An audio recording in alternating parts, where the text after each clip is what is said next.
နောက်ဆုံးသတင်းချက်လိုက်ရမင်းအောင်လိုင်းနဲ့အဖွဲ့ဟာအတော်လေးကိုကြက်တဲတဲ့အခြေအနေကိုကြုံနေရတယ်လို့သိရပါတယ် အားလုံးပဲမင်္ဂလာပါ T10 channel ကနေကြိုဆိုလိုက်ပါတယ်ကျွန်တော်ရဲ့ channel ဟာဆိုလို့ရှိရင်မြန်မာနိုင်ငံရဲ့စီးရဲသတင်းတွေကိုအဓိကဦးစားပေးပြီးတင်ဆက်ပေးနေတာမို့ကျွန်တော်ရဲ့ channel ကို subscribe လုပ်နှိပ်ထားပေးဖို့ပြောကြားချင်ပါတယ် မြောက်ပိုင်းအဖွဲ့တောင်ပိုင်းပို့တောင်ပိုင်းအဖွဲ့တွေမနာခံမြောက်ပိုင်းပို့ဟိုရောက်တယ်လဲပေါင်းစည်းလို့မရအဲ့တော့တစ်ထက်မှာလဲဒီအခုဆိုရင်ထောက်ဖို့တက်ကတိုင်ရင်တင်းကိုအင်အား40မရမနေရပို့ရမယ်ရှီတန်းကိုထောက်ဖို့လိုဟာမျိုးနောက်တစ်ခါတခြားအုပ်ချုပ်မှုကြောင်းလိုဟာမျိုးတွေမဖြစ်မနေအတင်းထုံးလုပ်ပြီးတော့ရှီတန်းကိုခေါ်နေတယ်အတင်းခေါ်နေတယ်နောက်ပြည်သူစစ်ဆိုပြီးတော့ကြေးရွာတွေကိုတရွာရောက်40မစုမနေရအတင်းကာကွယ်ရမယ်မရမနေဗျံပတာနဲ့နောက်ဆုံးထိမယူရဆန်သွားမယ်အနေအထားမျိုးကိုတွေ့ရှိနေရပါတယ်ဒါမင်းအောင်လည်းလက်ရှိဒီအင်အားဆုပ်ယုပ်ချိနေလာတဲ့အနေအထားရဲ့သူလုံးဝကြာဆုံးတော့မယ်ဆိုတဲ့သုံးသက်ချက်တွေနိုင်ငံတကာကထွက်ပေါ်လာပြီးတဲ့အခြေအနေတွေရဲ့သူ့တက်တွင်းမှာကိုပဲသူ့ရဲ့ဗိုလ်မှူးချုပ်အဆင့်ဗိုလ်ချုပ်အဆင့်တွေကခန္ဓာကောစားလို့အာခံဖီဆန်လာတဲ့အခြေအနေတွေရဲ့တက်ပြီးတက်လက်နက်ချလာတဲ့အနေအထားတွေရဲ့ကျွန်တော်တို့အခုချိတ်ဆက်ထားတဲ့အနေအထားတွေကအခုရပိုင်းတော်တဲမှာပဲ view ဟာလိုက်တွေနော်လက်နက်ချဖို့ကျွန်တော်ချိတ်ဆက်ပေးထားတာရှိပါတယ် view ဟာမှုတွေကိုယ်တိုင်ချိတ်ဆက်လာလို့ပါနော်အဲ့တော့ view ဟာလိုက်တွေလက်နက်ချဖို့တွေဒီရပိုင်းတွေစတိုက်လာလိမ့်မယ်တိုင်းတက်မတွေကတော့လာလိမ့်မယ်မြန်မလားနှိမလားတော့အချိန်ကြီးကြည့်ရတာပေါ့ဆိုတော့ကျွန်တော်အခုပြောချင်တာကမနေ့တုန်းကနော်ဒီ FTC 2000ဆိုတော့မနေ့တုန်းကပြတ်ကျသွားတဲ့လေရင်ပေါ့မနေ့တုန်းကပြတ်ကျသွားတဲ့လေရင်ပေါ့နော်ပြတ်ကျသွားတဲ့လေရင်မှာလေမှုကယုံကြည်စွာနဲ့ပဲသူ eject ဆိုတဲ့အသက်ကကိုသူခလုတ်နှိပ်ပြီးခုန်ထွက်လာပြီးမဲ့ဒီမပွင့်မဲနဲ့အောက်ကိုဇောက်ထုတ်ပြကြတည်သွားတယ်တဲ့အဲ့ဒီမတိုင်ခင်ကပဲကျွန်တော်နဲ့ဖန်စီရမိထားတဲ့လေတရဲဘုံမှုခိုင်တန်မိုးတို့အေးစစ်စစ်ပြောဆိုထားတဲ့ဓာတ်ပုံတွေကျွန်တော်တင်ပေးလိုက်ပါတယ်ပြီးတော့ခိုင်တန်မိုးနဲ့ကျွန်တော်နဲ့စကားပြောထားတဲ့တနာရီခွဲ2နာရီလောက်ကြာတဲ့ဗီဒီယိုဖိုင်တွေလည်းမကြခင်ကျွန်တော်တင်ပေးပါမယ်ကျွန်တော်အလုပ်တွေအများများနေလို့ပါသူမိသားစုရှိကိုလည်းပဲကျွန်တော်ကို message ပေးလိုက်တာရှိပါတယ် message ပေးလိုက်တာရှိပါတယ်ကျွန်တော်လမ်းကြောင်းရရင်တော့ချိတ်ဆက်ပြီးတော့ပို့ပေးပါပါနော်ဆိုတော့လက်ခိုင်တန်မိုးကိုကျွန်တော်တို့ဘက်ကစောင့်ရှောက်ထားတယ်ထိုက်တဲ့ပြည်တံဖြစ်သူ့ကိုပေးပြီးတော့ချုပ်နှောင်ထားတယ်ဒါပေမဲ့ကျွန်တော်တို့ဘက်ကလူသားချင်းစံစွာနဲ့သူ့ရဲ့ဖြတ်တန်းခဲ့တဲ့ပုံရိပ်တွေကျွန်တော်မေးကြည့်လိုက်တော့သူဟာလေတရဲကိုတင်ကြားလေ့ကျင့်ပေးတဲ့လေချောင်းနီးပြအရာရှိတယောက်သာဖြစ်နေတာတွေ့ရတယ်ရှစ်နှစ်လောက်သူကလေတရဲနီးပြနောက်တစ်ခါလေမောင်းတင်တန်းနီးပြတွေကိုနီးပြဖြစ်အောင်သူကပြန်တင်ပေးတဲ့တကယ် expert လေရင်ကျွမ်းကျင် expert ကျွန်တော်သူပြောလိုက်တော့အကိုကြီးဗလုံးမဲ့အစီအစဉ်တွေမှာကျွန်တော်ခိုင်းပါတောင်းပေးပါနော်အေးကျွန်တော်လည်းပြောလိုက်တယ်အေးငါတို့ဒီမှာကရဏီပြည်လေတက်မတော်အကေဖွဲ့စည်းဖြစ်တော့မင်းကူညီလို့မှာပေါ့မင်းတင်ပေးမလားအားစိတ်ချကျွန်တော်တင်ပေးမှာပေါ့အကိုကြီးနဲ့ဆိုရင်ကျွန်တော်အားလုံးလုပ်ပေးမယ်နော်ကျွန်တော်လည်းထိုက်တဲ့ပြည်ထိုင်လေးပေးပါကျွန်တော်လည်းကူညီနေတာကူညီပါမယ်ပေါ့ဒါကျွန်တော်ရရှိထားတဲ့ကတိတွေပေါ့ဆိုတော့ခိုင်တန်မိုးနဲ့ကျွန်တော်တို့အလုံးနည်းနည်းထွေးရှိခဲ့တဲ့ပုံရိပ်တွေကိုမင်းအောင်နိုင်ငံမြင်ပြီးတဲ့နောက်သူအမိန့်တစုံတရာထုတ်ပြန်လိုက်တယ်လို့ကြားရတယ်အဲ့ဒါကတော့တိုက်လေရင်တွေမှာ pilot eject လုပ်ပြီးတော့ခုန်ထွက်လို့မရအောင်လေဒီထွက်တဲ့ခလုတ်ကိုဖြုတ်ထားဖို့လို့ထင်ပါတယ်အဲ့တော့ဘယ်တိုက်လေရင်မှာပဲဖြစ်ဖြစ်ပြစ်ချခံရပြီဆိုတာနဲ့ pilot ကတေးဖို့ရှိသွားပါပြီဘာလို့ဆိုတော့ तू ကသူ့အမိန်ရလေဒီကိုမပွင့်အောင်လုပ်ခိုင်းထားတာဖြစ်ပါတယ်ကျွန်တော်အခု Granny B ရဲ့မြူရီမိုင်းနေတဲ့တောင်တိုင်းတနေရာကနေမြန်မာတိုင်းသားအားလုံးကိုနှခွန်းဆက်ရင်အားပေးရင်လက်ဖြံမှာသို့မဟုတ်တပတ်ခါအမတနီးကလာဖြစ်တဲ့ကျွန်တော်တို့ရဲ့အောင်ပွဲရောင်ဒီဖြာမှုကိုကြိုးဆိုဖို့အတွက်ကြိုးဆိုဖို့ပေါ့နော်တစ်ဖက်ကလည်းအလုပ်လည်းလုပ်ရမှာပေါ့အားလုံးဝိုင်းဝန်းအတူလုပ်ကြရမယ့်အချိန်ကာလဖြစ်ပါတယ်မနေ့ကဆိုရင်ကျွန်တော်စကားခေါ်အမတ်ခုနှစ်စစ်စီကိုကဲမှုဌာနချုပ်အရှိမကျွန်တော်သွားပြီးတော့ကျွန်တော်တို့လက်ရှိဒေါ်လိုင်းတပ်ဖွဲ့တွေဟာဖက်စစ်တပ်ကစစ်သားတွေကိုတပ်ဖြတ်ဖို့ကြိုးစားနေကြတာမဟုတ်ဘူးခင်ဗျားတို့ထင်တယ်လို့မျိုးသူတို့တပ်ဖွဲ့ကိုဖြိုခွဲဖို့ကြိုးစားနေကြတာမဟုတ်ဘူးမားယွင်းနေတဲ့စနစ်ကြောင့်မားယွင်းနေတဲ့စနစ်ကိုအတရားအဓမ္မအကောင့်ထဲပေါ်နေတဲ့မင်းအောင်လိုင်းနဲ့လူတစုလွတ်ရကြောက်တိုင်းပြည်ဘယ်လောက်နစ်နာခဲ့တယ်စစ်သားတွေဘယ်လောက်တေကျေခဲ့တယ်ဘယ်လောက်ထိပြည်သူတွေအိုးပန်းအိမ်ပဲဖြစ်ခဲ့တယ်ဒါတွေကိုကျွန်တော်သွားရှင်းပြပြီးတော့လက်တော်ဖြစ်ပေါ်နေတဲ့အခြေအနေတွေကိုသူတို့မသိတဲ့အတွက်ကြောင့်မသိလို့သူတို့တိုက်နေတာပေါ့မသိလို့သူတို့ပြစ်နေတာပေါ့ကျုံတို့ပြောအောင်မယ်တနေ့တုန်းကတနေ့ညပေါ့တနေ့ညကျွန်တော်အဲ့ဒီနားမှာရှိတယ်သူတို့နားမှာအိတ်တာပေါ့အဲ့တော့တစ်ချိန်လုံးကျွန်တော်တို့ရှိမယ်ထင်ရတဲ့နေရာတွေကိုလက်နက်ကြီးနဲ့ထုတာပေါ့81နေ60 60မမတွေနဲ့ထုတယ်ပေါ့ဘာထုလားအလုံးကျွန်တော်ထင်တယ်3-4-50မကဘူးထုတယ်ပေါ့ကျွန်တော်လည်းမကြည့်နိုင်တော့ဘူးအဲ့ဒါမနေ့က ပြောခဲ့တယ်ပေါ့ဗျာခင်ဗျားတို့အကယ်၍သာပြည်သူကိုကျွန်တော်တို့ဖိတ်ကြားတဲ့ဟာကိုလက်ခံနေနားလေတယ်အခုပြီးတဲ့မင်းညပေါ့ကျွန်တော်ပြောခဲ့တဲ့ညမပြစ်ဘူးเนาะကျွန်တော်အခုကြည့်နေတာကျေးဇူးတင်ပါတယ်စကားခွန်ကတမမှုနဲ့ရှိတယ်ကိုကျေးဇူးတင်ပါတယ်ဘာပြောခင်ဗျားတို့မပြစ်တော့ပြည်သူအိမ်နေမီးမလောင်ဘူးပေါ့ဗျာမင်းကကျွန်တော်သွားတော့အိမ်နေ50လုံးမီးလောင်တယ်မင်းကလက်နဲ့ကြီးနဲ့ကျွန်တော်တို့သွားနေတော့ထူတော့မီးလောင်သွားတယ်ဆိုတော့ဒီနေ့မပြစ်တော့မလောင်ဘူးပေါ့နော်အဲဆိုတော့ဆက်ပြောပြရစီဦးမြကျွန်တော်အဲ့ဒါဖိတ်ခေါ်ပန်ကြားပြီးတော့သူတို့ဘက်ကအကြောင်းပြန်မှုတုံ့ပြန်မှုတစုံတရာရှိလာလိမ့်မယ်လို့မျှော်လင့်ပါတယ်အဲ့တော့အကောင်းဆုံးကျွန်တော်တို့ပူးပေါင်းပြီးဆောင်ရွက်သွားကြတာပေါ့ကျွန်တော်စကားပြောနေတော့မယ်ခဏလည်းနေသေးတယ်တိုက်လင်ရောက်လာတယ်ခဏဆိုတာကျွန်တော်လည်း9မိနစ်လို့ပြောပြီးနည်းနည်းမန်တက်သွားတော့ကျွန်တော်လည်း15မိနစ်လောက်ကြာသွားတာပေါ့နော်ကြာတော့တိုက်လင်ရောက်လာပြီးတော့ဟာစကီရောက်လာတယ်ပေါ့နော်ဒါပေမဲ့သူတို့လူလာပို့ရလားလူလာတဲရလားတော့မသိဘူးပေါ့နော်အစင်းမှာကျွန်တော်တပ်ဖွဲ့ဝင်တွေကျွန်တော်တို့တပ်ဖွဲ့ဝင်တွေက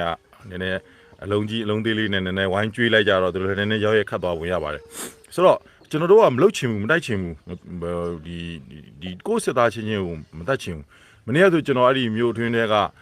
ဘုံကြီးကျောင်းဝင်းတွေနော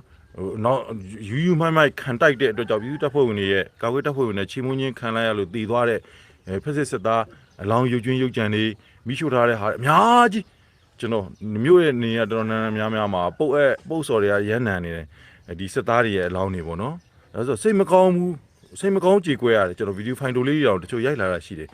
ရုပ်ပြစင်းပြသူတို့ဟိုစုပုံပြီးတော့မိရှို့ထားတဲ့အပေါ်မှာ equipment အကျွင်းကြံတွေသူတို့ရေးထားတဲ့မှတ်စုစာရေးလေးတွေကျွန်တော်ရအောင်လိုက်လံကြည့်ပြီးတော့သူတို့ရင်တွေကခန်းစားချက်လေးတွေကျွန်တော်ဖတ်မိတယ်အလောင်းနေကြရပေါ့နန်ကျွန်တော်လည်း အော်ဂလီဆန်နေတာပဲလက်ဖက်ပြီးတော့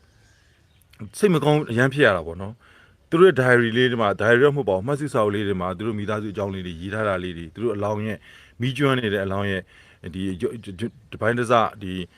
ဟာဘဆက်ဆိုတဲ့စစ်ကြောပွေးလွယ်လေးတွေအဲ့လေးတွေကျွန်တော်လိုက်ဖတ်လန်းကြည့်ပြီးတော့အထူးစိတ်မကောင်းဖြစ်ရတယ်ဘယ်သူ body လဲဘယ်သူကိုယ်ခန္ဓာလဲတော့မသိဘူးကျွန်တော်နာကျင်ကြေကွဲရတာသူ့ရဲ့ကြံခဲ့မဲ့မိသားစုကိုကျွန်တော်ကတနာတာသူ့အိမ်တော်ဦးစီးသူ့ရဲ့အဖေကလေးလေးရဲ့အဖေဖြစ်သူဟာသူ့မိသားစုစောင်းဝင်နေအတွက်ထမင်းကျွေးနိုင်ဖို့မလောက်မငါလာစားလေးရနိုင်ဖို့ဒီအလုပ်ကိုလုပ်ရတယ်စစ်သားဆိုတဲ့အလုပ်လုပ်ရတယ်ဒါပေမဲ့အများမြင်မှာသူကိုသူထင်တာကတော့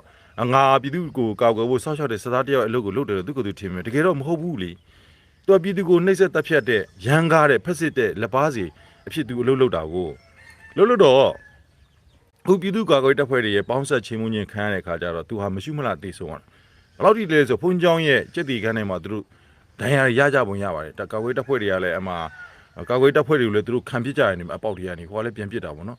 ပစ်တော့ဟိုအဲ့စက်တီကန်းထဲမှာသူရွှဲနေတာပဲအများကြီးပေါ့သူတို့ဒဏ်ရာရတာတွေကိုစုပုံပြီးထားထားတယ်နဲ့တူပါတယ်နောက်ဆုံးအဲ့မှာတည်သွားကြတယ်တူပါတယ်အဲ့ဒီတော့ရှော့အလောင်းတွေကိုဆွဲထုတ်သွားတာတွေဆွဲထုတ်သွားပြီးတော့အတန်းအဲ့ကလီကားတစ်လျှောက်ဒီလောင်းပြီးတီးချိုးတဲ့နေရာတွေသွေးအိုင်ထုံးနဲ့ရွှဲနေကျွန်တော်ကြည့်ပြီးတော့ဒီသွေးတွေဟာရဲရင်နဲ့သွေးတစ်စက်တော့ဖြစ်ခဲ့တယ်ဘာလို့ဆိုလုံရဲတယ်ကန်ရဲတယ်တိုက်ရဲတယ်တိုက်ရဲတယ်ဖျက်ရဲတယ်အမိတ်နာကန်ရဲတယ်ဒါပေမဲ့အမှန်တရားကိုသိအောင်မလုပ်ရဲခဲ့လို့နောက်ဆုံးကြေကွဲစွာလူသိသူမသိစုပုံမိရှုခံလိုက်ရတဲ့ခြေနေဖြစ်သွားသလိုသူ့ရဲ့ကြံရစ်ခဲ့တဲ့ကြိုင်းတယ်ဆိုတာအမှတူဘော်ဒီကအပြည့်စုံမလောင်သေးဘူးပေါ့နော်တော်လိုင်းတိုက်ပွဲဖြစ်ခဲ့တာရေပိုင်းမဲ့ရှိသေးတယ်ဆိုတော့ရုပ်ချင်းရုပ်ကြံနေအမှဒူးထောင်ပေါင်ကားမိကျွန်းနေတဲ့ကိုခန္ဓာများရဲ့ဥကောင်းခွန်များကိုကျွန်တော်တီးတီးချာချာစိုက်ကြည့်ပြီးတော့မင်းရဲ့အုံနောက်သားအမှန်နဲ့တရားဆိုတာစဉ်းစားတတ်မယ်ဆိုရင်မင်းရဲ့အုံနောက်သားတစ္ဆာနဲ့လိုက်နာကျင့်တော်မှာကျင့်ဝတ်တွေအကြောင်းစဉ်းစားတတ်မယ်ဆိုရင်မင်းရဲ့အုံနောက်သားမင်းသားသမီးလေးတွေနောင်ရေးကိုနော်ရတဲ့မအေးဖြစ်စွာနဲ့ကောင်းတဲ့ရလက်တွေတမိုင်းချောင်းတွေကိုခြံခဲ့မယ်လို့ဆုံးဖြတ်ကြိုးစားခဲ့မယ်ဆိုရင်မင်းအုံနောက်သားငါဟာမြန်မာပြည်မှာမူးပွားခဲ့တဲ့မြန်မာနိုင်ငံသားတယောက်ဖြစ်တယ်ဖက်စစ်မင်းအောင်လိုင်းလိုရက်ဆက်ရုပ်မာတဲ့လူအုပ်စုလူဒန်းစားတရက်အတွက်အခိုင်းခံကြုံမဟုတ်ဘူးဆိုတာငါကစဉ်းစားတတ်ခဲ့မယ်ဆိုရင်မင်းအုံနောက်သားမင်းအုံနောက်သားဆိုသူအုံနောက်ခွန်လေးကိုကျွန်တော်တေးချာချာစိုက်ကြည့်ပြီးတော့ကျွန်တော်စဉ်းစားနေမိပါတယ်သူသိဖြစ်တော့တိုးတိုးလေးရေရွတ်ခဲ့မိတာတော့ဒီ live ရဲ့အောက်မှာကျွန်တော် message ပေါက်ထဲမှာအဲ့ဒီ video file တို့လေးတင်ပေးပါမယ်နော် Facebook မှာတင်လို့ရှိရင်ဘန်းမှာဆိုလို့ဟုတ်လားအဲ့တော့မင်းအုံနောက်သားပေါ့နော်ဆက်ပြီးကျွန်တော်ပြောတာအများကြီးပါပြောခဲ့ပါတယ်လို့တော့ထားတော့ကျွန်တော်ဆက်ပြောပြရစီဒီဖက်စစ်တပ်တွေရဲ့ဟိုနဲ့ပတ်သက်လို့ကျွန်တော်ဆက်ပြောပြရစီအခုလိုအကြဆုံးနဲ့အရန်များလာတော့ဘာဖြစ်လဲဆိုတော့ထောင်ထွက်တွေနဲ့အခု ထောင်ကနေအတင်းထုတ်လာတဲ့စစ်ပြေးတွေနဲ့လက်နက်တပ်စကန်ချကြတယ်ချကြတော့ပြီးခဲ့တဲ့3ရက်မြောက်ကကျွန်တော်တို့ဒီကောက်ကွေးတပ်ဖွဲ့တွေနဲ့ PDF တပ်ဖွဲ့တွေနဲ့သူတို့စစ်စကန်ဖက်စစ်တပ်စစ်စကန်တွေကကန့်နေကြတာဟိုဘက်ဒီဘက်ကန့်နေကြတာကြားနေရတဲ့အတန်းနေမဖြစ်လဲဆိုတော့အဲ့တပ်ထဲမှာသူတို့တပ်ထဲမှာတပ်ဖွဲ့နှစ်ဖွဲ့အုပ်စုနှစ်စုစကားများနေကြရန်ဖြစ်နေကြတဖူးစုကဘာဖြစ်လဲဆိုတော့လက်နက်ချမယ်ငါတို့အသေးမခံနိုင်ဘူးဟိုတစ်ဖွဲ့ကဘာပြောလဲဆိုတော့ကျွန်တော်မနေ့ပြောထားတဲ့မှာလည်းပါပါတယ်နော်အဲ့တော့ဟိုတစ်ဖက်နောက်တစ်ဖက်ကဘာပြောလဲဆိုတော့မရဘူးအသေးခံတိုက်ရမယ်ငါတို့တာဝန်ပဲဘာနဲ့အဲ့မှာသူဘိုးကြီးလို့ယူဆတဲ့လူကဝင်ပြောတယ်ဗါဟဲ့ဆိုတော့ငါတို့အရေးတော်ဘုံအောင်တီတီငါတို့လောက်ရမယ်ဆိုပဲသူတို့အရေးတော်ဘုံကဘာလဲလို့ဆိုတော့ကျွန်တော်လိုက်စဉ်းစားကြည့်တယ်ဩဖက်စစ်မင်းအွန်လိုင်းနဲ့သူ့ရဲ့မိသားစုတစုမြန်မာပြည်ကိုကောင်းကောင်းမြောက်ကိုရီးယားကဲ့သို့စိုးမိုးထိန်းချုပ်သိမ့်ပိုက်နိုင်တဲ့အထိဟာသူတို့အရေးတော်ဘုံဖြစ်လိမ့်မယ်လို့အဲ့တော့အဲ့ဒီအရေးတော်ဘုံဖက်စစ်မင်းအွန်လိုင်းရဲ့မြောက်ကိုရီးယားစတိုင်နဲ့တိုင်းပြည်ကိုအုပ်ချုပ်ဖို့အတင်းအဓမ္မတန်ကန့်လန့်ကန်နဲ့ပိတ်ဆို့ပြီးအုပ်ချုပ်ဖို့ကြိုးစားတဲ့နေရာမှာအသက်ဆုံးပြီးပါဝင်ဖို့ခင်ဗျားတို့လောက်ကြမယ်ဆိုတာလုံးဝမှားယွင်းတဲ့လုပ်ရဖြစ်ပါတယ်နော်အဲ့တော့သူတို့ကြတဲ့မှာအဲ့လိုမျိုးဖြစ်ကြတယ်အချင်းချင်းပြိပက္ခဖြစ်ကြတယ်ပြစ်ခတ်ကြတော့မဲ့အနေထားတွေလည်းဖြစ်နေကြတယ်လို့ကျွန်တော်သိရတယ်အဲ့တော့အဲ့ဒါနဲ့ကျွန်တော်မနေ့ကသွားပြီးတော့လက်နက်ကိုခေါင်းမတင်ပြီးတော့ထွက်လာခဲ့ပါကျွန်တော်တို့ကြိုးစိုးနေပါမယ်ခင်ဗျားတို့ကရဏီပြည်ရဲ့အစိုးရဥပဒေရအသက်ရှင်ခွင့်ပေးမယ်ပြီးရင်ခင်ဗျားတို့လှုပ်ဆောင်ခဲ့တဲ့လှုပ်ဆောင်ချက်ပေါ်မှာကျွန်တော်ရဲ့စစ်ကြောချက်ပေါ်မူတည်ပြီးတော့အနာဂတ်ကျွန်တော်တည်ဆောက်မဲ့ professional federal army မှာဒီအဆင့်ဒီအတိုင်းပါဝင်ကူပြောင်းထမ်းဆောင်ခွင့်ရအောင်ကျွန်တော်တို့အာမခံပေးမယ်ဆိုပြီးကျွန်တော်မနေ့ကပြောခဲ့ပါတယ်ပြောချင်တာကသူတို့ဖက်စစ်တပ်ထဲမှာလူမရှိတော့သူတို့စကားခွန်ထဲမှာကျန်တဲ့နှစ်ရင်းအဖွဲ့တွေကိုအတင်းစုဖွဲ့လာတယ်မြောက်ပိုင်းကနေပြီးတော့လာရှိုးလောက်ကိုင်ဘက်ကနေပြီးတော့လက်နက်ချလာတဲ့တပ်ဖွဲ့ဝင်တွေကိုရဟိအနေနဲ့အတင်းလာပို့ပြီးတော့အတင်းခံစစ်စင်ခိုင်းအသေးခံခိုင်းမှုစူးစမ်းနေတယ်အဲ့တော့ဒီလူတွေကလည်းအသေးခံမှုရဟိနဲ့အတင်းဖမ်းဆီးခေါ်လာပြီးတော့အသေးခံမှုလာပို့တာကိုအသေးခံမလားအသေးမခံနိုင်ဘူးအဲ့တော့ကျွန်တော်တို့ကအပြင်မှာပတ်လက်ဝိုင်းရင်ပြီးတော့ထားရတယ်ဒါပေမဲ့ထွက်လာမယ်ဆိုရင်တော့အလံဖြူတော်လကောက်လက်နက်ကိုခေါင်းမတင်းတော်လကောက်အချင်းချက်ပြပြီးထွက်လာမှဖြစ်ပါလိမ့်မယ်မနေ့ရတယ်မယ်ကျွန်တော်တို့အမှအတန်ချက်တဲ့စကားပြောနေတော့အမှမူးကြောင်နဲ့စေးသမားတယောက်လို့ယူဆပါတယ်ကျွန်တော်တို့ဖြတ်ပြီးတော့ပေးလင်းဆောင်နေဆောင်နဲ့ဆိုင်ကဲနဲ့အတင်းဖြတ်ဝင်သွားတယ်စေးဆွဲနေနဲ့တူပါတယ်နော်ဖြတ်ဝင်သွားရင်မကြောက်ဘူးပွားဖိုက်နဲ့သူ့ကိုလမ်းပစ်လိုက်တဲ့အတန်ကတော့တည်သွားပြီထင်ပါတယ်ဆိုတော့ဟိုဘက်ဒီဘက်ဘလို့မှတိချာမသိနိုင်တဲ့ရှုပ်ထွေးနေတဲ့အခြေအနေမှာနော်လူအင်အားအမြဲတမ်းနှဲပါနေတဲ့အခြေအနေမှာဖက်စစ်တပ်ဟာတပ်စကန်တရင်နေရနေပြီးတော့သူတို့တပ်မဌာနချုပ်တွေစကားကားတွေမှာပဲစုဖွဲ့ပြီးနေရတယ်ခန်းစစ်စင်နေရတယ်တိတ်ဆိတ်နဲ့လက်နက်ကြီးနဲ့ရှောက်ပြီးတော့ဟိုပတ်ဒီပတ်ပြစ်ရမ်းနေကြရတယ်ပေါ့နော်ဆိုတော့အခုဘာဖြစ်လဲဆိုတော့မင်းအွန်လိုင်းရဲ့ရည်ရွယ်ချက်ကနိုင်ငံတကာကိုသူဒီဟလာပြည်သူတွေရဲ့ခုခံစစ်နဲ့ဆက်လက်တွန်းလှန်သွားမယ်ဆိုပုံရိပ်မျိုးဖန်ပြီးတော့အခုပြည်သူစစ်ဆိုပြီးတော့ကျွန်တော်အခုသတင်းတွေရရှိသမျှရန်ကုန်တိုင်းမွန်ပြည်နယ်မကွေးတိုင်းအတော်များကကြီးရွာတွေမှာတရွာကိုအယောက်30တို့40တို့မလာမနေရမဝင်မနေရပြည်သူစစ်တဲ့မထဲ့မနေရဆိုပြီးတော့လူအတင်းဆင်းခေါ်ဆူတောင်းနေတယ်ဆိုတော့ရွာသားတွေ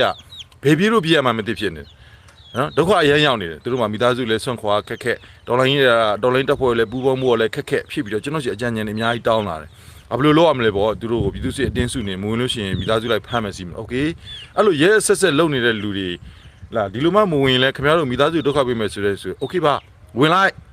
ပြည်သူစစ်ဖြစ်ဝင်လိုက်ကျွန်တော်နဲ့ဆက်ပြီးတော့ဆက်သွယ်မပြတ်နိုင်အောင်ဖုန်းကိုရသလောက်ဖွက်ထားသို့မဟုတ်ဆက်သွယ်နီးလန်းတွေရသလောက်ရှာထားပြီးလို့ရှိရင်ခင်ဗျားတို့အပြင်မှာအေဂျင့်ဆိုတဲ့ခင်ဗျားတို့အထောက်တော်တယောက်ထားခင်ဗျားတို့ပြည်သူစစ်ဖွဲ့ဖြစ်ဝင်သွားပေးသမျှလက်နက်တပ်စစ်ပေးသမျှလက်နက်နဲ့ညွှန်ကြားသမျှဟာတွေကိုအကုန်လုံးလက်ခံပါလက်ခံပြီးရှင်ကျွန်တော်တို့ဆက်သွယ